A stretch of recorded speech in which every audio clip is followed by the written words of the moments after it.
Awitin po natin ang Salmo 23. Sa ngalan ng Ama.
At sa iyo po, Mama Mary, magandang umaga din po. Magandang umaga po sa lahat. Lalong-lalo na po sa iyo, Panginoon, magandang umaga po. Nagpapasalamat po kami sa umagang ito na binigyan mo po kami ng pagkakataon na para gawin ang ganitong gawain na nakakalugod po sa iyo. Maraming po salamat dahil isa po kami sa bunto ng karamihan na iyong hinugot sa karamihan. Maraming po salamat dahil binigyan mo po kami ng panibagong buhay sa araw na ito. Maraming po salamat dahil nagkaroon tayo ng ganitong gawain na kinalulugod mo.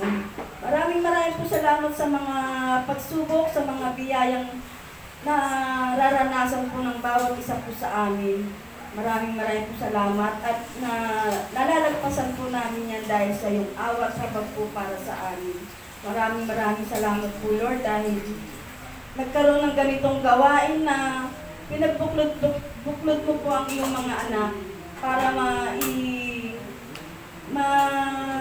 ikalat ang iyong mga salita. Maraming po salamat dahil sa mga taong ginagamit mo, binibigyan ng mga pagkakataon. Hinihiling po namin na Lord na bigyan mo po kami ng mga katalinuhang nanggagaling po sa inyo. Bigyan niyo po kami ng aming mga lakas ng loob, ang aming tuloy na pananalig sa iyo, Panginoon, upang hindi po kami makabitaw sa iyong mga kamay. Ikaw po ang humawak sa bawat isa po sa amin upang magpatuloy po ang ganitong gawain. Maraming po salamat sa mga pagkakataon na binigyan mo kami ng maraming kaalaman na mga lihim na panukala na ipinagkaloob po sa bawat isa po sa amin. Kung kami man po ay nagkakasala, maraming po salamat dahil sa walang sawa mo rin pagpapatawad po sa bawat isa po sa amin. Ito po'y maging pinansyal man o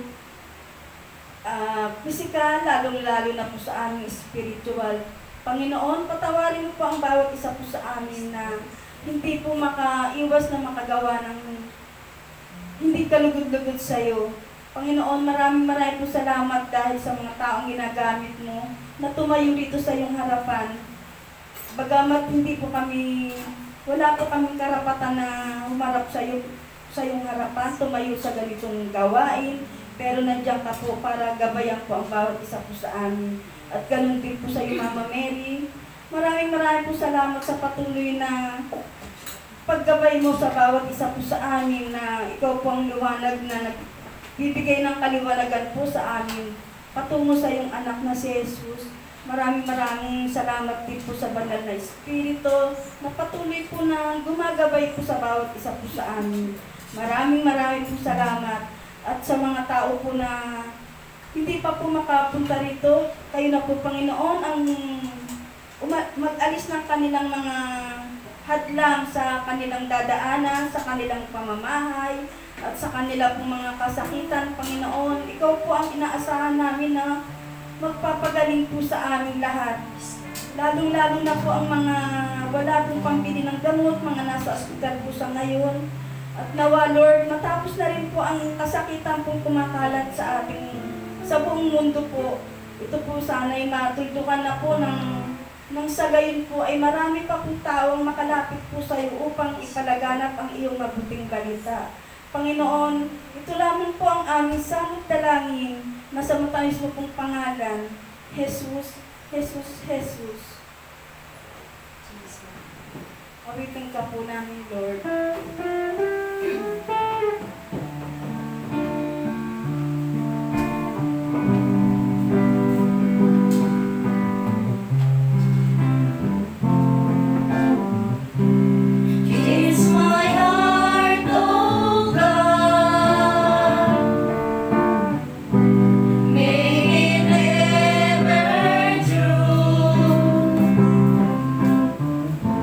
Change my heart, oh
sa Espiritu Santo. Kapara na sa unang-una, ngayon, magpakailanman, magpasawalang hanggan. Siya nawa. Luwalhati sa Ama, sa Anak, sa Espiritu Santo. Kapara na sa unang-una, ngayon, magpakailanman, magpasawalang hanggan. Siya nawa. Sa nagkakaisang tinig. Luwalhati sa Ama, sa Anak, at Espiritu Santo. Kapara na sa unang-una, ngayon, magpakailanman, magpasawalang hanggan. Siya nawa. Sa ngalan ng Ama, ng Anak, ng Espiritu Santo. Amen. At ngayon naman po, dadako po tayo sa ating Ebanghelyo. Pagkalog po natin kay Sister Marie. Sorry.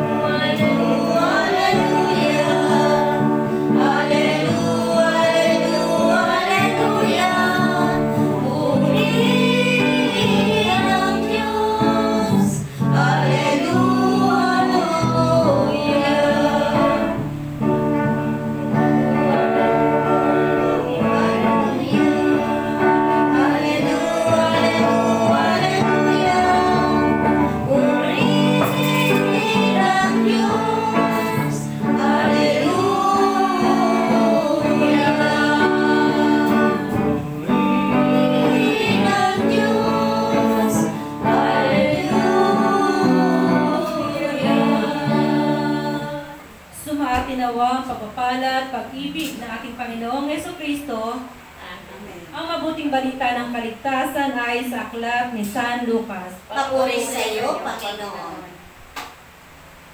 Pagbasa ay sa aklat ni San Lucas, Lucas 13:18-21. Ang talinghaga ng buto ng mustasa.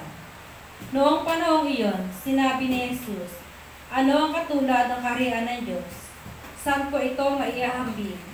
Ang katulad nito ay isang buto ng mustasa na tinanim ng isang tao sa kanyang halamanan. Ito'y lumaki hanggang naging isang punong kahoy. At ang mga ibon ay nagpugad sa mga sanga nito. At ang talinghaga ng pampaalsa. Sinabi pa ni Jesus, saan ko maiahambing ang kaharian ng Diyos? Ito'y katulad ng pampaalsa na inahalo ng isang babae sa 3 takal na harina, kaya't umalsa ng buong masa. Mga kapatid, ang mabuting balita na ating kaligtasan, pinupuri ka namin, Panginoong Jesucristo. Palakpakan po natin natin, Panginoong Jesucristo. Isang magpapalang umaga po sa ating Diyos Ama, Diyos Anak, sa kabanal-banalang Espiritu Santo, at sa ating pumalay ng Birhen, gayon din po sa ating lahat na narito po sa gawain po ng ating Panginoon, sa ating pong mga elder na ginagamit po ng ating Panginoon sa ating lahat, sa ating elder na laging narito sa ating gawain, kay Brother Tony Tacles, si magpapalang umaga po ng Martes, at sa ating pong mga kapatiran na patuloy pong nanonood sa atin, pamamagitan po ng live streaming through online. Mahaba po ang kamay ni Lord. Sa mga oras na ito, alam niya kung anong pong ating mga kahilingan. Hindi man po natin ito sampitin po ng ating mga bibig. Alam po niya ang nilalaman ng ating mga puso. Amen. Alam po ang ating mga kahilingan, ipagkakaloob po sa ating Panginoon ito. Dahil ang ating pong pananampalataya ay tulad ng isang butil ng mustasa. Amen po. Tulad nga po sa ating banal na Ebanghelyo sa araw na ito, na sinabi po na ating Panginoon, saan daw po maihambing ang ating pananampalataya sa Kanya. Hinambing niya ito sa isang buto ng mustasa. Ganong kalaki po ba ang buto ng mustasa? Ito ang pinakamaliit na binhi sa lahat. Diba po? Pero kahit maliit po ang butil ng mustasa na ito, kung buong-buo naman po natin ibibigay po sa ating Panginoon ang ating pananampalataya at pagtitiwala.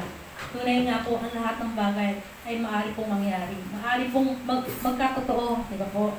Sabi nga po, ano man daw pong ang sinasabi natin ay nagkakatotoo po. Dahil po yun sa pananalig po natin sa ating Panginoong Jesucristo. Tunay nga po, sabi din po sa ating banal na Ebanghelyo, maiksi lang po ang ating banal na Ebanghelyo, pero tunay na malaman po ang sinasabi nito. Amen po. Amen. Sabi po, ang puno daw po ng mustasa ay paglumaki, pwede daw po magpugad dito, manahan ang mga ibon. Tunay nga po, no, ang ating Panginoon tunay na napakabuti niya, di ba po? Kahit tayo sabihin natin na nagkaroon ng problema, pero ito pa rin po tayo. Talagang bubuklod niya po tayo, di ba po? Tulad po ng panananalig, pananampalataya natin sa Kanya, nasabi nga po, ano man po mangyari, dito lang po tayo. Huwag po tayo nga alis. Di dahil from SOC, dito po tayo dinala ng ating Panginoon sa servant of Jesus and Mary. Tunay nga po na napakabuti ng Panginoon sa kabila ng mga problema pinagdaanan natin. Nandito pa rin po tayo, nakatayo, di ba po? Napatuloy na naglilingkod sa Kanya sa araw-araw, di ba po? Tunay din po, sinabi din po sa ating banal na Ebanghelyo, ang talinghaga sa pampaalsa. Hinanlin tulad din po ng ating Panginoon, ng ating panampalataya sa isang pampaalsa na nilalagay sa tinapay. Tunay nga po, di ba po, pag ang isang pampaalsa nilagay mo sa tinapay, kahit 3 taka lang po yan ng harina, lalaki at lalaki po yan. Kaya din po ang ating pananampalataya sa ating Panginoon, kailangan po lumaki at magkabunga, di ba po? Kailangan po, kahit daw po pala napakahirap sumunod sa ating Panginoon, basta ibigay po natin ito ng buong buo sa Kanya. Ang pananalig at pananampalataya natin, walang imposible po sa ating Panginoon. Sabi nga po diba sa Lucas 17:6, sinulat ko lang po dito kasi sabi nga po sa Lucas 17:6, tumugon ng Panginoon, kung ang inyong pananampalataya ay kasing laki ng butil na mustasa, masasabi ninyo sa punong ito na sikamoro, mabunot ka at matanim ka sa dagat at susundin kayo nito. Tunay nga po, sabi nga po, no, faith can move mountain, diba po? Yes po, tunay nga po, no. Ang pananampalataya po natin ay kailangan po talaga palang, palalaguin natin. Hindi lamang na nananampalataya tayo, na naniniwala tayo sa ating Panginoon. Kailangan pala lakipan po natin ng gawa, diba po? Sabi nga po, ang pananampalataya daw pong walang gawa ay pantay na pananampalataya. Tunay nga po, tayo nandito po sa ating gawain. Tunay nga po, pinalago na po tayo ng ating Panginoon. Tulad na isang butil ng mustasa, na kahit maliit yan, tunay nga, lumalago tayo, di ba po? Sabi nga po, no, hindi po lumalago sa anumang bagay, lumalago sa pananampalataya sa ating Panginoon. Amen. Amen po. Dahil po sa ating, sa hirap ng panahon ngayon, napakahirap pumayo, tunay nga po. Napakahirap mag-akyat ng Mama Mary sa bawat tahanan. Pero pag hinipon ni Lord, ang puso ng akyatan natin, di ba po? Isasabi lang po natin, tinatanggap na po nila. Tunay nga po, nakaranas po kami ng ganyang paghahayo last week. May nakita po kami dito sa may Ampioko, sa may Balot. Tunay na hindi po kami pinapasok. Doon lang po kami sa labas. Tinanggap si Mama Mary, pero doon lang po kami sa labas. Doon po kami binasa nila yung pagtanggap sa loob ng bahay, pero kami nasa labas lang po ng bahay. Tunay na sabi namin, paano ito pagbalik natin? Papasukin kaya tayo? Sabi namin dito. Tapos po no Sunday po, binaba po namin sa kanila yung Mama Mary. Maraming pagsubok na, kasi medyo may matatanda na, yung aming inakyatan. At merong yung lalaki, mareklamo. Sabi namin, kasi sabi po namin, nakapaghanap na po ba kayo ng lilipatan? Sabi na, ay, kami pa ba maghahanap? Sabi na matanda. Yung ginawa po ni Sir Jerry, lumakad muna po. Naghanap ng akyatan. Wala rin po kami nakita. Ngayon po, sabi namin, meron po kami dating ka-sister doon sa may Salonga. Sabi niya, Mr. Jerry, lakad na lang tayo sa may Salonga. Baka sakali doon makatagpo tayo na maakyatan. Tunay na kibuti-buti ni Lord. Nagkaroon po ng akit na si Mama Mary. Tunay nga nakakalungkot sa may mga tao pala na kahit nasabihin natin na Katoliko tayo, taga-Katoliko sila, marami silang santo talaga sa loob ng bahay. Pero yung parang pagtanggap nila kay Mama Mary, parang hindi bukal sa kanilang puso, parang napipilitan lamang, di ba po? Sabi nga po, di ba, ang pagkakit po ng ating mahal na sa bawat tahanan, maraming blessing na dala-dala. Tunay nga, totoo naman po na marami pong blessing ang ating mahal na ina po akit na sa bawat tahanan, lalo na po sa kanyang pagbabalik pa po. Maraming blessing. Hindi man po natin sabihin, alam po natin, maraming blessing na pinagkaloob si Lord sa ating lahat. Tulad nga po sa, nabalik po ako din sa ating Ebanghelyo, ang ating faith po sa ating Panginoon, kailangan po ang tiwala at pananampalataya natin sa Kanya ay tunay na ibigay natin ang buong buo. Huwag po tayong mag-aalinlangan sa Kanya. Dahil siya nga po, hindi po siya nag-alinlangan sa atin, bagamat tayo makasalanan, di ba po? Talagang pinipilit niya tayong ituwid, kahit na alam ni Lord na tayo mga taong mga pasaway. Kahit na wala na nga po, sabi nga po, wala na daw po uling iaalay pa. Wala na po uling mamamatay para sa ating lahat, di ba po? Kaya po sa pagkamatay po ng ating Panginoong Kristo, sinubos niya po tayo sa ating mga kasalanan. Tunay na napakahirap na ang pananampalataya, ang faith po natin, na parang napakahirap na i-apply sa atin bilang isang tao. Pero kung tutulungan po tayo ng ating Panginoong Kristo, hingi tayo sa Kanya ng gabay at patnubay, tunay na ang faith na ito, mapapalago po natin. Mapapabunga po natin itong faith na to. Sabi nga po, diba? Sabi nga po, mag-akay po tayo ng mga kaluluwa na madadalas sa ating Panginoon. Tunay na nalulungkot din po ako kasi isang akay ni Lord na kasama ko lagi, umuwi na ng Bataan. Kaya hindi ko siya kasama ngayon araw-araw. Umuwi na po siya sa Bataan. Pinauwi na po siya ng kanyang anak. Wala naman po, dati ba sa bahay po siya nakatira? Oo, 2 months po siya nakatira sa bahay kasi wala ka naman po siyang bahay. Dito sa bahay siya nakatira. Nalungkot din po ako nung pinauwi siya ng anak niya.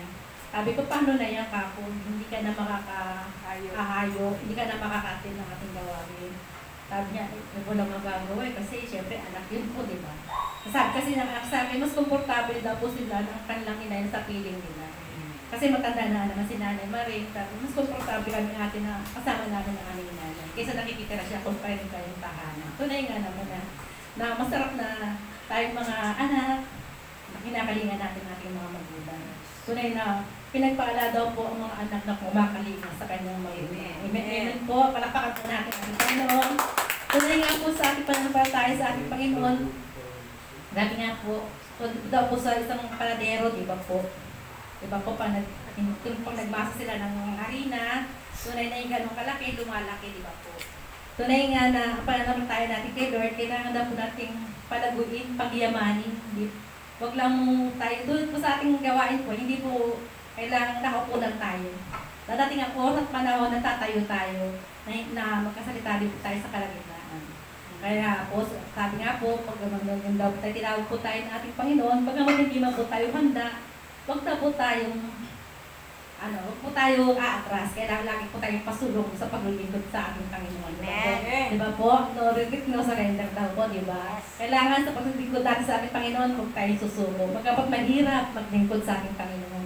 Tunay po, ano pa natin natin ang hirap maglingkod sa ating Panginoon kasi unang-unang kalaban natin ang family natin, di ba po? Nandiyan po ang mga pagsubok. Pero pag pinaglaban po natin ang ating Panginoon, tunay na walang magagawa ang mga mahal natin sa buhay. Dahil hihipuin ni Lord ang kanyang mga puso, di ba po? Talagang, yung to the brother husband ko po, na minsan nagkakaroon kami, kasi wala na siya sa gawain, matagal na, yung mula nang mga tayo sa bitas, hindi na siya nakakapagsimba. Yung pumasok sa simbahan, madahalan na rin po. Minsan nagkakaroon po kami ng, sabi ko, kakaalis mo lang, aalis ka na naman. Ay, hayaan mo na, ako. Ito namang, hindi man ako pumupunta kung saan-saan naman.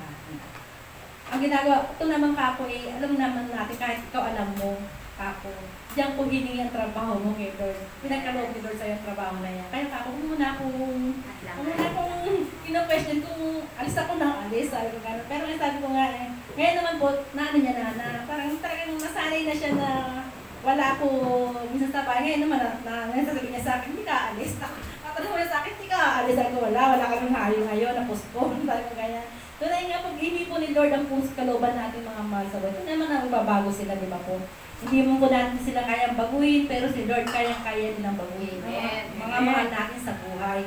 Tunay nga po, ang faith po natin talaga, sabi nga po, pag daw po yung, lumalabas sa ating bibig, siya pong nangyayari. Kaya po, nawa ang lumalabas sa ating mga bibig mo gaganda. Pag po lalabas sa bibig natin, hindi magaganda. Kasi minsan talagang nangyayari po talaga, di ba po? Sabi ko nga po sa panahong ito, pandemic, napakahirap na ang sitwasyon natin. Pero salamat kay Lord kasi kita natin, medyo lumuluwag-luwag na ang panahon. Sana hindi lang po ito dahil sa eleksyon. Sana tuloy-tuloy na po ito, di ba po? Kasi po, mayroong mga haka-hakan after the election, balik na naman sa kahigpitan. Sana wag naman po. No? Sana po, tuloy-tuloy na ayusin ni Lord itong ating situation po. Opo, lagi na po tayo kakapit kay Lord. Wala naman pong tayo maasahan po yung ating Panginoon lamang. Diba? Siya po nga ayos na anumang sitwasyon meron tayo. Sa Kanya po tayo hihingi ng habag at awa. Hindi po tayo hihingi sa tao kung hindi sa Diyos, diba po?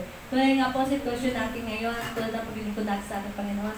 Ngayon, hectic ang schedule natin, alam natin lahat. Hectic ang schedule natin. Itong week na to talagang, kaya sabi ko, sa aking inaanak, sa Sabado, hindi talaga po ako makaka-attend. Siguro po, nagkaroon ko lang na kaunting, kasi nanay ko, hindi ko maiwan kasi sabi ko nga po, bumagsak, na ang kamay, hindi niya makilos, hindi mo siya itatayo, hindi siya makakatayo. Kaya sabi ko, sorry na lang sa aking inaanak na hindi ako makakapunta sa Sabado sa kanyang kasal. Pero sabi ko, ano ko naman naunawaan naman niya kapwa ko. I-PPM ko na lang kapwa siya hindi ako makaka-attend. Sabi nga si Jenny, nandun naman si Nanay Conching, pa-proxy ka na lang kay Nanay Conching. At wala nga po na, mahirap po talagang sa sitwasyon na hindi mo inaasahan, di ba po? Naka-ready na po, may damit na ako. Opo, okay na, lahat. Ito, bigla na dumating na isang pangyayari na hindi ko inaasahan, di ba po? Lahat lang po. Tunay nga po na, sabi ko nga po, pero at least sa gawain ni Lord, walang nagiging hadlang pagpunta ko dito po. Kahit nanay ko may sakit na iiwan ko po siya sa mga pamangkin ko. Pero ngayon po, sa Sabado po talagang hindi po makakatin. Kaya humingi po ako ng sorry kay Sister Linda, Ibanez, talagang hindi po ako makakatin, sorry po. Tunay nga po na, kaya ko nga po kung wala, hindi ako makaka-attend sa Sabado, baka Sabado, nandito na lang ako sa gawain. Kaya ano ko lang dito kasi hindi ako makaka-attend talaga eh. Kasi yung oras talaga napakahaba. Pag syempre, pag nandun ka na sa kasal, hindi ka naman agad makaka-uwi. Baka sasabi ko nga, Lord, baka sa Sabado, dito lang ako sa gawain. Pagkain po natin ating Panginoon at hindi naman po siguro maunawaan naman po naman po ni Sister Ling yung aking sitwasyon ngayon po. Kasi hindi ko naman talaga po inaasahan na mangyayari sa nanay ko yun. Kaya hindi mahirap naman kasi iwanan ko lang nanay ko basta-basta. Diba po? Tulad nga po ng sabi din po dito din sa atin po sa Bible na mahalin natin ang ating magulang. Diba po? Paano man pong mga pagkukulang, alam natin may mga pagkukulang sa ating mga magulang, pero hindi na natin dapat questionin yung mga pagkukulang na yan. Kasi magulang na rin tayo, di ba po? Alam na rin po natin na kung paano maging isang magulang. Kaya po sa pananampalataya din po natin sa ating Panginoon, tunay nga po na diyan po sa faith na yan, marami po tayong pwedeng mangyari, di ba po? Diyan po pinagaling ng Lord ang ating mga kasakitan sa faith na yan. Sabi nga po, umating ka ng nagsiling na wala kang faith kay Lord, hindi ka rin gagaling, di ba po? Kasi ang faith na yan po ang pinakamalaki na bahagi kung paano tayo gagaling, di ba? Kasi si Lord po, diyan po tayo mananalig kay Lord. Dahil siya po ang ating pagligtas, siya po nagkapagaling sa ating mga kasakitan. Tunay nga po na ang kasakitan natin, bunga din po na ating mga kasalanan yan. Kung bakit po tayo may kasakitan. Tulad ng kapatid ko po, may posibleng maputol ang kanyang kalahati ng kanyang paa. Kasi yung diabetes niya, talagang gumarabi na. Nakita ko nga po siya sa Usiri, sabi ko, ano nangyari? Ba't ka ako dati sa paa lang ang maitim? Ngayon, dalawang daliri na niya maitim.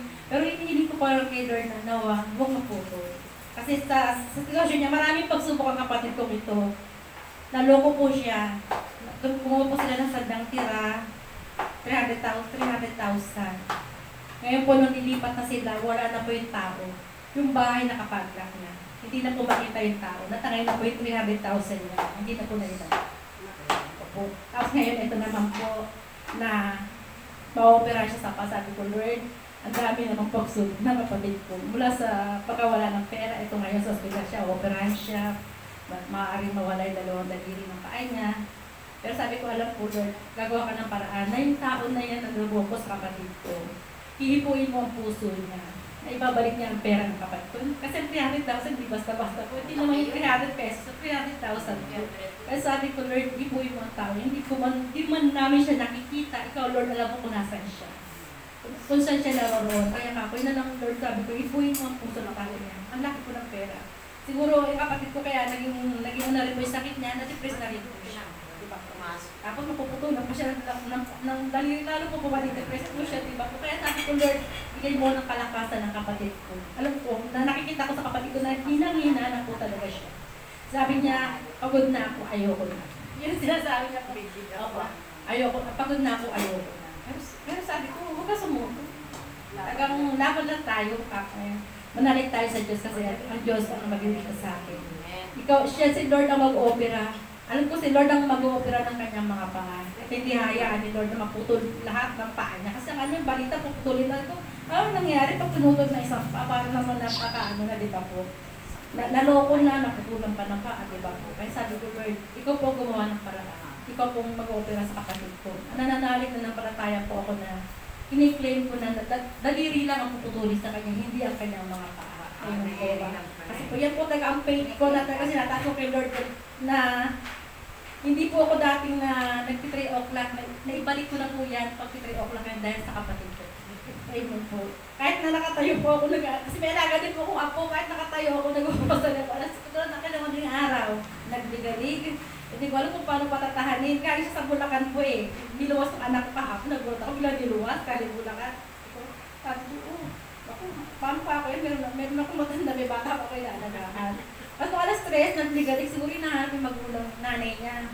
Kinarga ko po, hanggang nag-rosary ko siya, nag-rosary ko talaga ako. Hanggang paano-ano ko, natutulog ko, nag-rosary ko. Kasi sabi ko, Lord, hindi din po sa kanya talaga, ibalik niya ako sa 3 AM Covenant.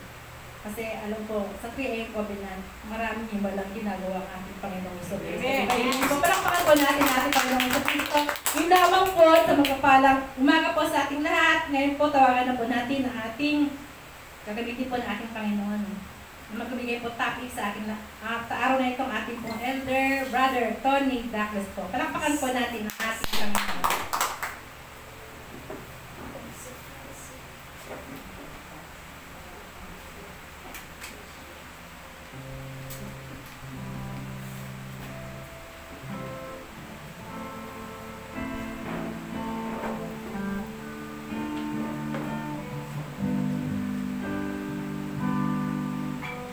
Holy Spirit,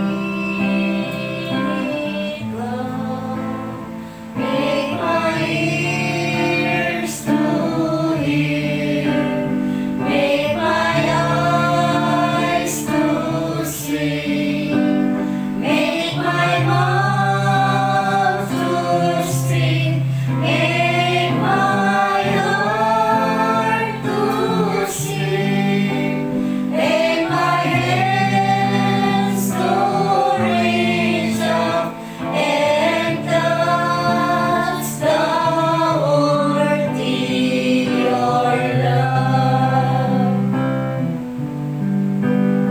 Holy Spirit, come, make my ears to hear, make my eyes to see, make my mouth to sing, make my heart to sing, make my hands to reach up and touch the worthy your love. Hingin po natin. Magandang umaga po sa iyo po, Diyos na buhay, Holy Spirit, ngayon po ang sa ating mahal na ina. Maraming salamat po na pinagdapat ninyo kami na magpuling magkasama-sama sa umagang ito upang makanig po namin ang aming mga tagapanood, tagapakinig na sa aming kapatiran. Maraming salamat po Ama sa pagkatawag po ninyo sa bawat isa sa amin upang ipahagi namin, ibalik sa iyo ang papuri at salamat. Ang pagbibigay po ninyo ng kaligtasan, kapayapaan at pagkakaisa sa mga mahal namin sa buhay na iniiwan po namin sa aming mga tahanan. Ganon din po Ama, sa pamayanan po ng servant sa St. Mary, patatagin po ninyo kami palagi ng pagkakaisa sa pananampalataya, pag-iisip, paggawa at pananalita. Lalo na po ang aming spiritual director, Reverend Father Melvin P. Castro. Ganyan din po ang Council of Elders. Ang lahat po ng chapters na kinabihanipan po ng servants of St. Mary, pagkalooban naman sila palagi ng kaligtasan sa araw-araw na pamumuhay. Ang lahat ng ito ang mga hiningi po namin sa ngalan ng iyong anak sa Kristong aming Panginoon. Amen. Holy Spirit, come.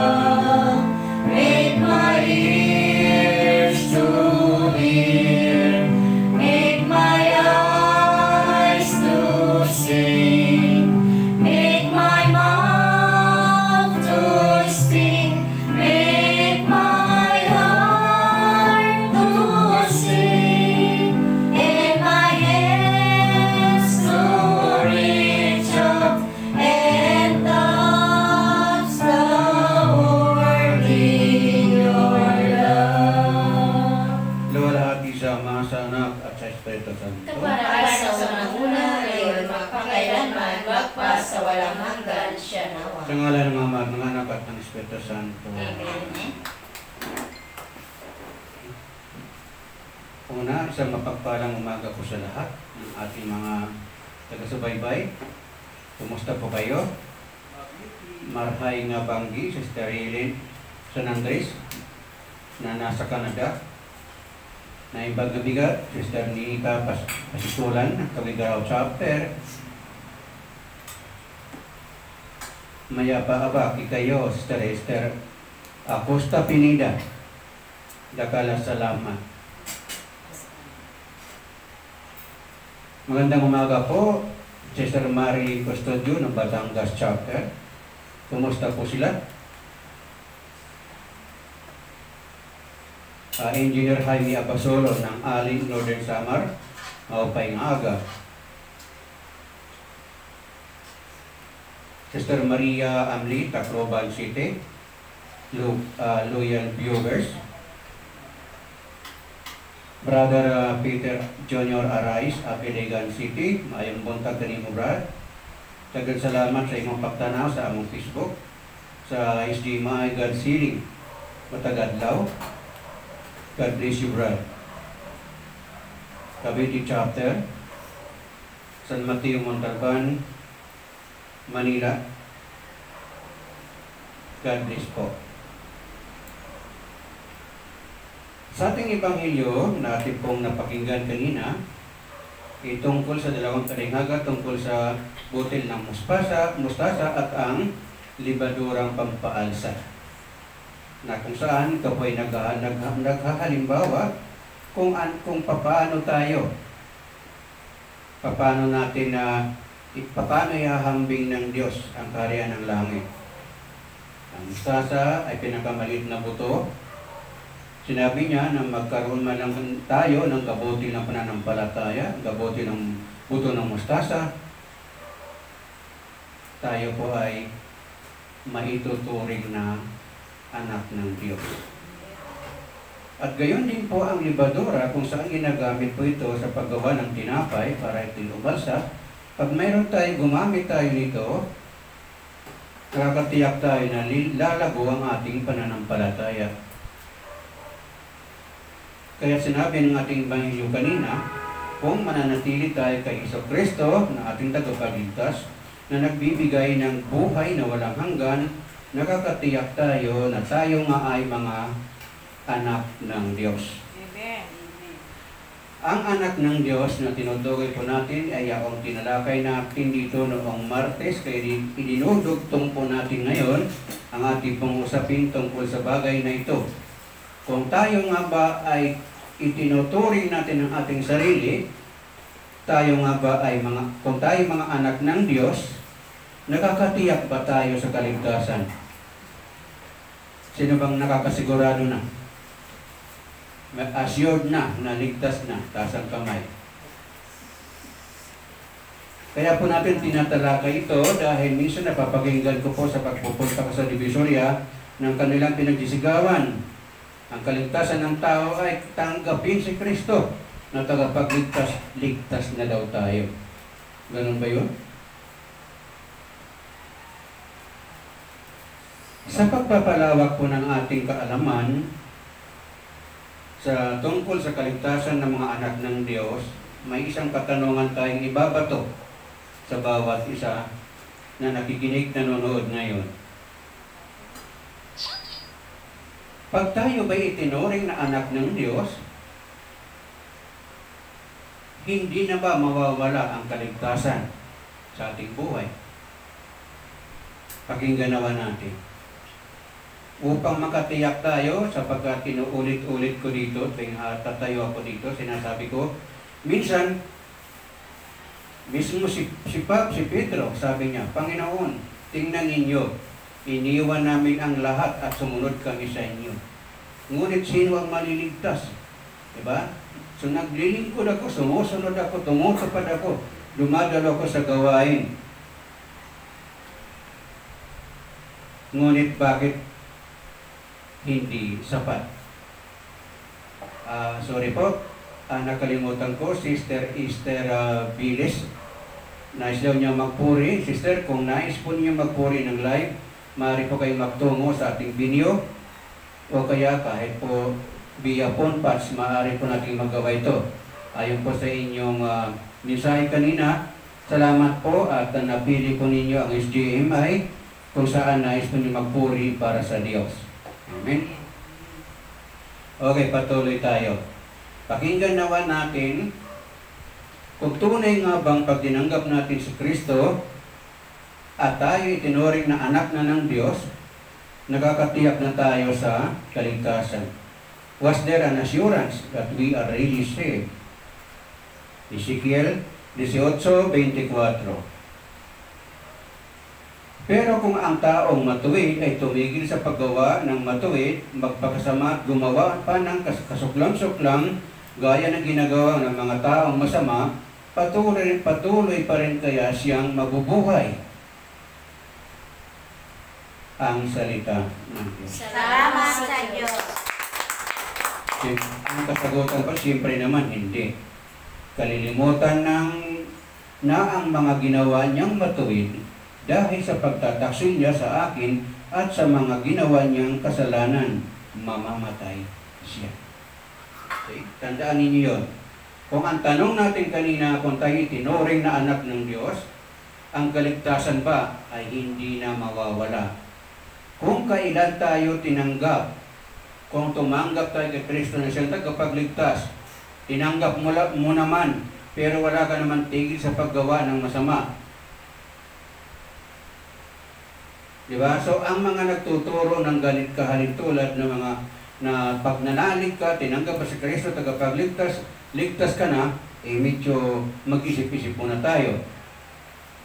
Kapag ang taong matuwid ay tumigil sa paggawa ng matuwid at magpakasama, mamamatay siya dahil sa kanyang kasalanan. Ang salita ng Diyos. Salamat sa Diyos. So hindi pala tayo nakakatiyak, hindi natin hawak ang kaligtasan magpahanggang ngayon kung tayo ay manunumbalik sa paggawa ng mga kasalanan. So anong dapat gawin? Umiwas tayo sa lahat ng bagay na nagpaparumi sa ating kaluluwa, sa ating pagkatao. Umiwas tayo sa lahat na magluluklok sa iyo sa burak ng kasamaan. Tandaan po natin, halimbawa, 50 ka na ngayon, o 60 ka na, 70 ka na ang iyong 70 anyos ka na, dapat lagi tayong magpasalamat sa Diyos. Dahil pinalalawig niya ang ating buhay. May mga namatay, mas bata pa, may 20 lang mahigit na stroke na. May 30 lang, may 40 lang. Binawian na ng buhay. Ngayon tayo, magpahanggang ngayon, nag-pandemic, tayo lagpas na ng 60, narito pa rin tayong malakas. Ibig sabihin, ang Diyos nagmamahal sa iyo, kaya binibigyan ng extension ng buhay mo. Amen. Kaya kung ipinagkaloob sa atin ito, pagyamanin natin ang pagmamahal ng Diyos na ito, na magpahanggang ngayon, buhay pa tayo. Kung nakagawa tayo ng kasalanan noon, pinapawi niyang kasalanan dahil sa iyong pagtupad sa ating mga tungkulin upang bigyan natin ng kaluwalhatian ang ating Amang nasa langit. Hebreo 6, chapter 6, verses 6 and 7. Sabi niya rito, sapagkat kung tatalikuran ng isang tao ang Diyos, hindi na siya magsisisi at mapapanumbalik pa sa Diyos. Naliwanagan na ang pag-isip niya, nakatikim na ng mga biyaya mula sa langit, tumanggap ng banal na Espiritu, nakatikim ng kabutihan dulot ng salita ng Diyos, at nakadama ng kapangyarihang ihahayag sa huling araw. Pagkatapos kung tumalikod pa rin siya sa Diyos, hindi na siya mapagsisisi at mapapanumbalik sa Diyos dahil para na rin niyang ipinakong muli sa krus at dinala sa kahiyan ang anak ng Diyos. Ang salita ng Diyos. Salamat sa Diyos. So kung itinuri ka na palang anak ka ng Diyos, at bigla kang nakumbinsi sa ibang sekta, tumalikod at ikaw nagpalipat-lipat, hindi ka na pala maaring manumbalik. Dahil natikman mo na lahat, naliwanagan mo na lahat, nakatanggap ka na ng mga biyaya ng Diyos, ngunit muli mong ipinako si Kristo sa pamamagitan sa iyong pagtalikod sa Kanya. So, nanganganib itong sumpain na lang tayo ng Diyos.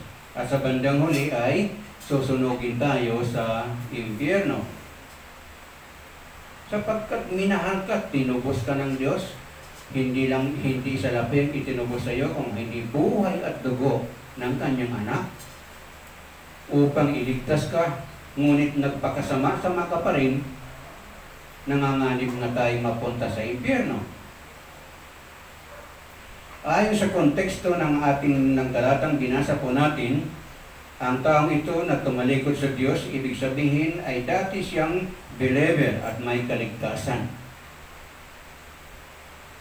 Ngunit tumalikod siya sa huli, siya ay susunugin. Sinong gusto sunugin? Taas ng kamay? Ililista ko na dito. I-recommend ko na mamaya.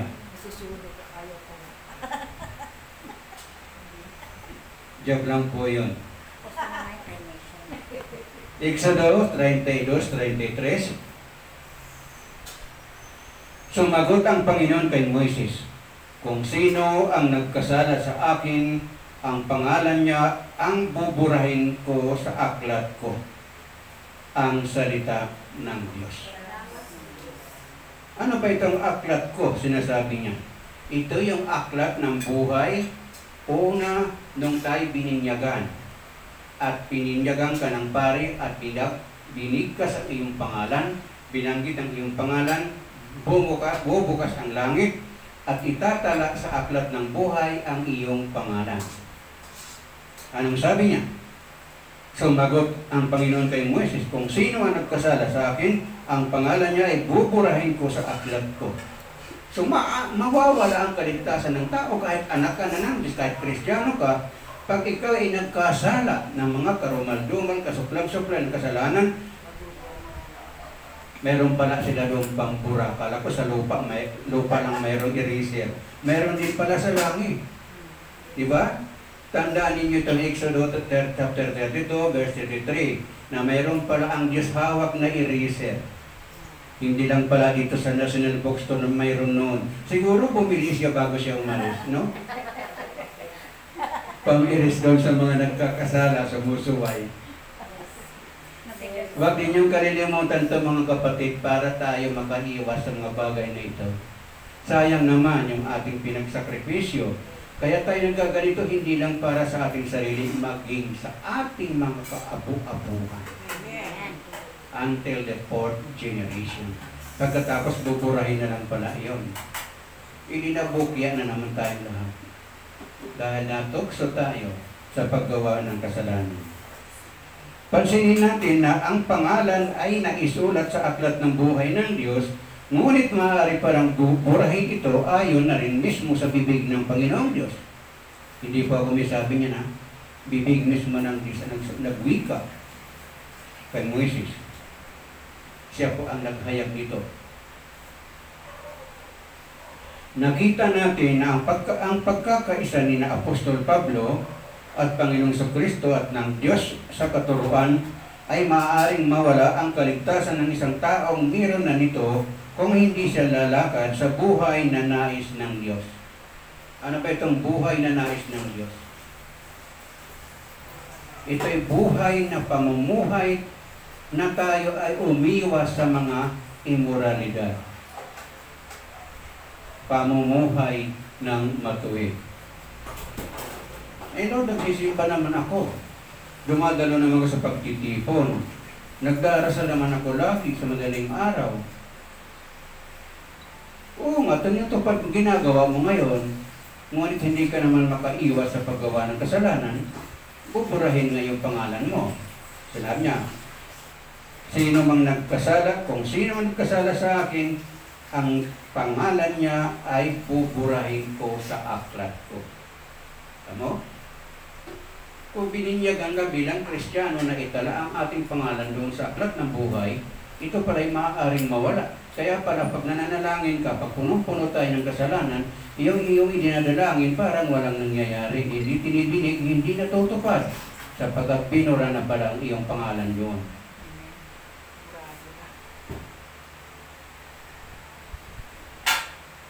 Sino nga ulit ang gustong i-recommenda kong burahin na? Bakit ayaw ninyo? Ayaw nga namin. Juan 15:4. Sabi niya dito, ang payo ng Panginoong Jesus ay manatili kayo sa akin, ako'y mananatili sa inyo. Ang salita ng Diyos. Salamat sa Diyos. Kaya itong ating yung ating pambungad kanina doon sa Ebanghelyo na kung mananatili kayo sa akin, kay sa Kristo na nagbigay ng buhay na walang hanggan, tayo ay nakakatiyak sa ating kaligtasan.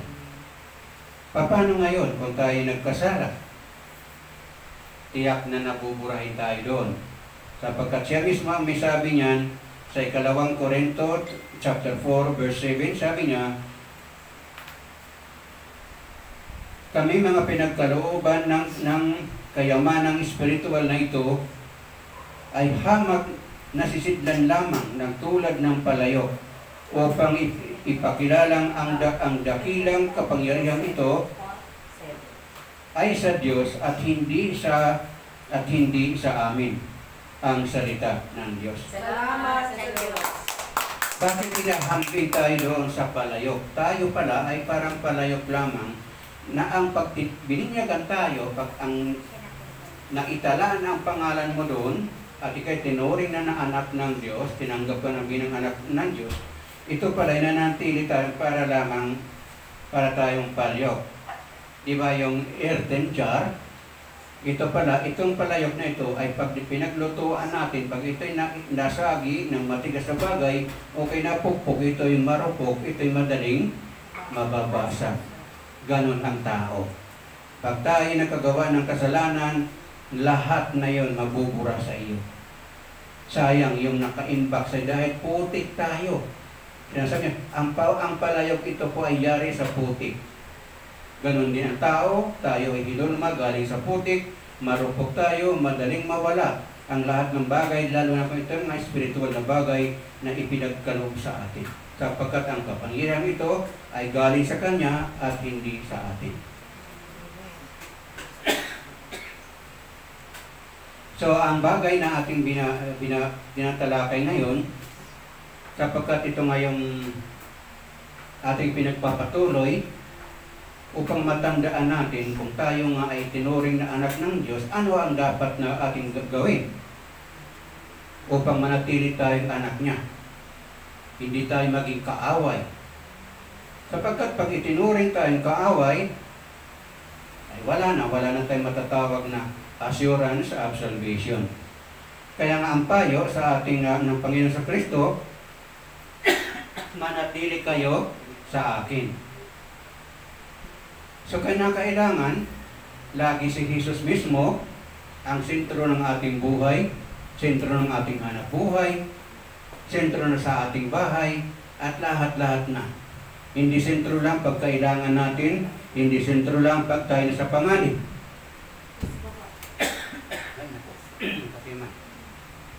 Sapagkat sinasabi sa Juan 15:4, manatili kayo sa akin at mananatili din ako sa inyo. Hindi magbubunga ang sangang hindi nananatili sa puno. Gayon din naman, hindi kayo magbubunga kung hindi kayo mananatili sa akin. Ang salita ng Diyos. Salamat sa Diyos.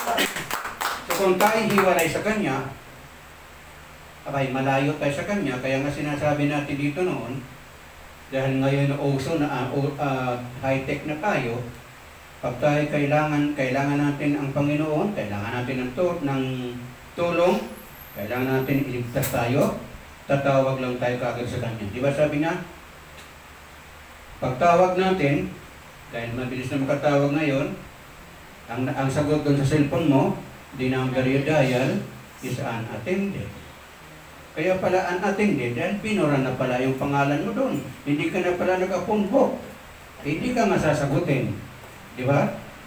So para manatili tayo bilang anak ng Diyos, pakatandaan natin yung Exodo 32:33 upang hindi tayo mabura doon. So kung nandun na tayo sa 32:33, so makakaiwas tayo sa paggawa ng mga karumal-dumal ng kasalanan. Yung immorality na binabanggit natin kanina.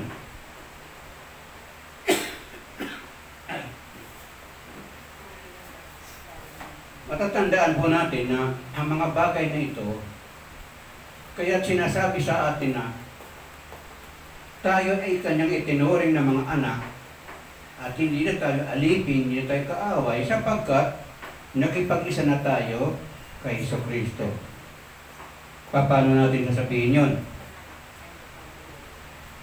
Babasa po natin yan sa 2 Korinto chapter 5:17. Sabi dito, kaya't ang sinumang nagipag-isa kay Kristo ay isa ng bagong nilalang, wala na ang dating pagkatao, siya ay bago na. Ang salita ng Diyos. Salamat. Kung palamura ka noon, ngayon hindi maririnig sa iyo yan.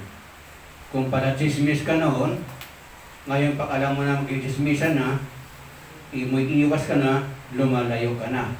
Hindi ka na nakikiompok doon, alam mo magkakasala ka doon. Dahil bago na tayong nilalang, binihisa na tayo. Hindi na tayo yung dati, na tayo mapaghinala, mapagbintang, tayo pa ay mapanlait, matampuhin. Bagamat hindi naman masamang magtampurorot, pero manatili tayong kaaya-aya sa mata ng Panginoon sapagkat itinuring na tayong mga anak niya. O di ba? Yung mga matampuhin lamang, yung mga malayo pa yun sa Diyos. Tandaan po natin, hindi magbubunga ang isang sanga kung hindi kayo mananatili sa akin. Babalik at babalik ka sa pagiging makasalanan mo kung ikaw ay lalayo sa Diyos. Sapagkat hindi ka na nakaugnay sa Kanya. So panatilihin natin nakaugnay tayo sa Kanya, sapagkat sinasabi dito na pag sinabi na ng talatang ito na siya ay bago na. Ano bang ibig sabihin ng bago na? Ito ay nagsasaad ng isang tao ay lubusang nagbago dahil sa kanyang pagiging kay Kristo upang di mawala ang kaligtasan ng tao. Sapagkat ang oportunidad na yan, ang biyaya ng Diyos, pag ito'y nawala sa iyo, walang sinasabi dito na kinabukasan ibabalik ulit sa atin. Diba? Maliban na lamang kung susundin ulit natin yung kanyang mga sinasabi. Mangagsisi kayo at talikuran na ang mga kasalanan at huwag nang magkasala pang muli. Diba? So ang mga bagay na ito na ating pong tinatalakay ngayon, kung tunay nga nakipag-isa na tayo kay Kristo, magmumukha na tayo si Kristo sa kababaang loob, sa katatagan, mapaglingkod, mapagpatawad. At hindi na tayo katulad ng dati na makarinig lamang ng kunting salitang medyo nag-aalma agad tayo. Piling na naman, ako na naman ang pinariringgan. Diba? Pag ganyan tayo, hindi pa ka pa pinapanahanan ng Espiritu, hindi ka pa anak ng Diyos. Amen? Amen. Una Pedro, chapter 1, 18-19. 1 Peter, chapter 1, verse 18-19. Sabi niya rito, alam ninyo kung anong itinubos sa inyo sa walang kabuluhang pamumuhay na inyong minana sa inyong mga magulang. Ang itinubos sa inyo ay di mga bagay na nasisira o nauubos, pares ng ginto o pilak, kung hindi ang buhay ni Kristong inihain sa krus. Siya ang korderong walang batik at kapintasan, ang salita ng Diyos. Salamat sa Diyos. So tayo ay nakalublog tayo sa lusa ng panahon na yon. Dahil sa habag ng Diyos, dahil na nakabase po sa John 3:16, naroroon po yan, ibinigay niya ang buhay para sa katubusan natin lahat. Kung tayo siguro kahit yung ginto o pilak, hindi natin ibibigay yan para matubos lamang yung taong makasalanan. Lalo na kung mamamatay tao yan, sasabihin mo na lang siguro, hayaan mo na siyang mabulok sa kulungan. Di ba? Ganyan ang salita ng mga makasanlibutan. Pag hindi ka nakinig, pag hindi ka umiwas dyan, hayaan kitang mabulok ka sa kulungan. Nasaan doon ito ang tawag natin na mercy, yung awa ng Diyos, kung ganyan ang ating pananalita. Hayaan na lang natin. Halimbawa, ang iyong anak ay nag-addict at talagang naging miserable na sa iyong pamumuhay, sa iyong pamamahay. O di ba ang nangyari? Ang iba tinukhang. Ang masama doon, kung ang natukhang ay hindi naman sadyang adik. Pagkabalat pa. Oo. Marami nangyari yan. Mababawi pa ba natin ang buhay na iyon?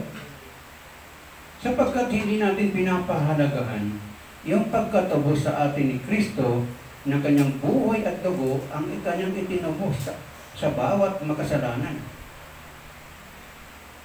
Tandaan po natin na kahit man sino man sa atin siguro ay hindi natin magagawa ito. Ay ibigay natin ang ating buhay para sa katubusan ng mga taong makasalanan. Kaya sasabihin mo na lang siguro, hayaan mo naman na lang siya. Hindi ko naman kaano-ano yan. Hindi ko naman kamag-anak yan. Hayaan mo siyang mabulok sa kulungan. Minsan, naalala ko yung sharing ni Father Jeff Santos sa Radio Veritas. Sabi niya, nung siya ay bata, talagang siya sakit ng ulo sa kanilang pamilya. Lahat daw suklam na suklam sa kanya. Lahat galit na galit sa kanya, maliban sa kanyang kaisa-isang ina na hindi bumitaw sa pagmamahal sa kanya kahit kaano pa siya kamakasalanang anak. Diyari mo yan? Binibinta daw niya yung mga gamit, kung ano-ano, kung kaninang mapulot niya, makuha niya, ipinagbibili niya, matupad lamang ang kanyang mga layunin, ang kanyang mga bisyo. Ngunit ang kanyang ina ay kailanman hindi bumitaw sa pagpapaalala at pagmamahal sa kanya. Kaya siya sa ngayon, isang matagumpay na alagad ng simbahan. Ganun din sana tayo sa ating kapwa. Dahil hindi naman lahat ng kabilang sa ating kapatiran, lahat ay nakakasunod ng tama. Lahat tayo nagiging banal. Mayroon talagang makasalanan dahil hindi naman tayo mga banal na natipon dito.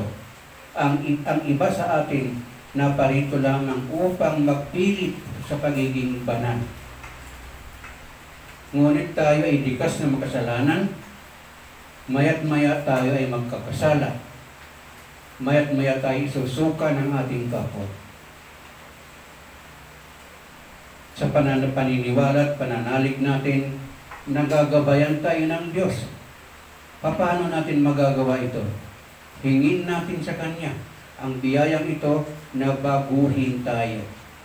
At kung hindi natin ito hihingin, wala rin magbabago sa iyo, sapagkat hindi natin ito magagawa ng saganang sarili lamang natin. Amen? Palakpakan natin ang Diyos. Roma chapter 5 verse 1. Sapagkat napawalang sala na tayo sa pamamagitan ng ating pananampalataya, nagkaroon na tayo ng mapayapang relasyon sa Diyos sa pamamagitan ng ating Panginoong Jesucristo, ang salita ng Diyos. So kung tayo tinuring na anak, hindi na tayo ay alipin, tayo ngayon ay napawalang sala na. So kung tayo napawalang sala, pagyamanin natin yung pagiging dalisay na ito. Huwag na natin dungihan, huwag na natin dungisan ang ating pagkatao, ang ating kaluluwa. Sapagkat ang tumubos sa iyo ay banal, marapat lamang na tayo ay manatiling banal. Hindi yung magpakalulong ka, isang kaway lamang ng kasalanan, ng tukso, naroon ka kaagad. Amen? Tandaan po natin na ang pagpapawalang sala ay nangangahulugan ng pagdideklara na ang isang tao ay isa ng matuwid.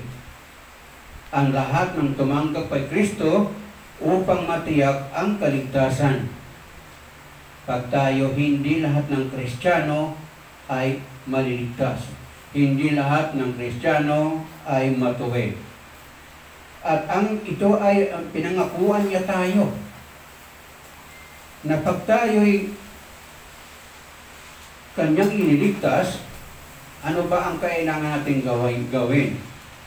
Luwalhatiin natin ang ating Amang nasa langit. Bakit kailangan nating luwalhatiin?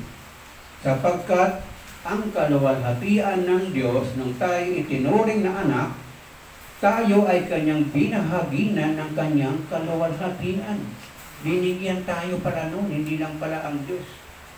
Ngayon, kung binigyan ka ng kaluwalhatian, inilalapastangan mo naman, mawawala nga sa iyo ang kaligtasan. Balik ka ngayon doon sa Ezekiel 32:33. Eraser na naman. Siguro si Lord, malaking eraser niya doon. Kasi sa dami natin, sa Pilipinas lang, halos 110 na tayo. Kung yung 110 na yun, ang nagkasala ng 100 million, abay, daming buburay na daming kailangan na eraser, no? Siguro, napakalaki yun. Kaya kung tayo mananatiling guided tayo ng Banal na Espiritu, mararamdaman magigising ka ng tamang oras, papahintulutan ka kung mayroon kang pupuntahan, pipigilan ka kung mayroong masamang nangyayari sa iyong lalakaran, hindi ka matutuloy kahit bihis ka na.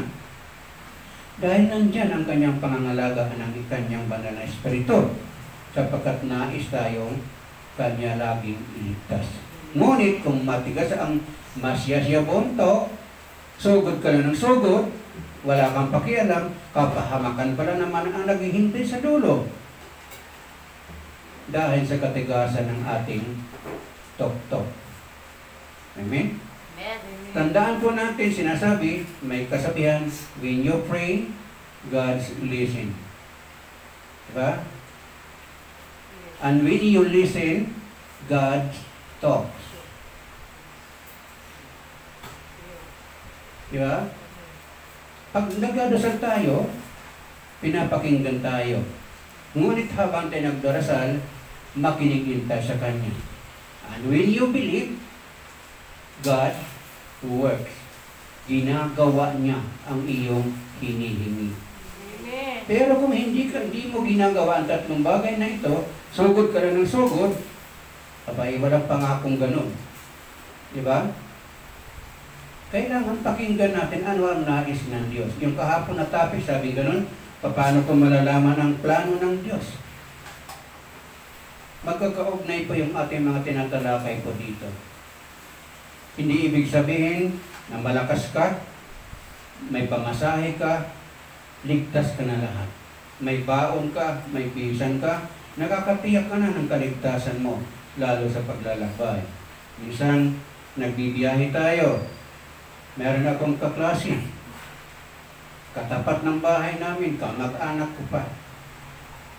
Nagtungo sa Maynila. Sumakay ng Dunya Pass. Buntis pa yun, kasama pa yung anak. Lahat sila walang nakaligtas po doon. Ano nangyari doon sa Dunya Pass na yun? Ilan ang patay? Halos 4,000. Paano ka makaliligtas doon kahit ano pang, kahit may pera ka, kahit may ano, marunong ka lumangoy. Dahil naglagablab ng apoy ang dagat sa pagtatangker ng gasolina ang kanyang nakabanggaan. Diba? So ito mga bagay,